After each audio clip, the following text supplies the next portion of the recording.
Hi, I'm Jody Davis. Welcome to my sewing studio. In this Sew Easy lesson, I'm going to show you how to make perfect half square triangles. Now, there are many ways to make them, and you just try all of them because you'll find one that really works for you. And sometimes they work in some situations, and sometimes another one will work better somewhere else, but it's great to know all the different ways that you can make them.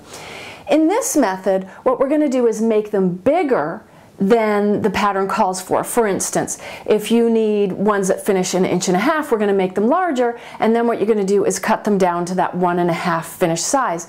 That way, if you mess up on your sewing, when you're sewing that diagonal seam and it's not perfect, you don't have to worry, because all you're doing is cutting it down to size, so they'll be perfect every time.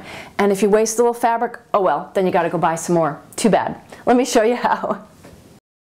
Okay, now please don't laugh, but I can't find my nice little ruler. There's these teeny little 6-inch rulers that are just perfect for doing this. And as I told you, I'm in my real sewing room and I can't find my little ruler, so I'm using this big square ruler.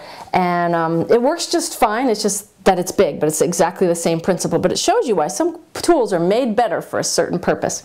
So what I'm going to do is I'm going to use this 45-degree line on this ruler, and the square rulers are the key because they make it easy because the 45 goes to the corner.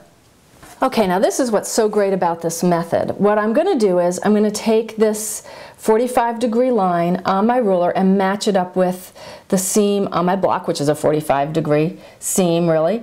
And once those are perfect, I'm going to trim these outside edges to make sure they are perfect. So see how this is helping you if your piecing wasn't absolutely right on?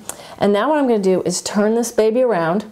And now I've got these two other edges that need to be trimmed, and I'm going to take my 45 again and I'm going to line that up. But the other thing is, I know I want a 1.5 inch finished half square triangle, so I'm going to line up these 2-inch edges along here and also line up that 45, and this way I know that that baby is going to be perfect.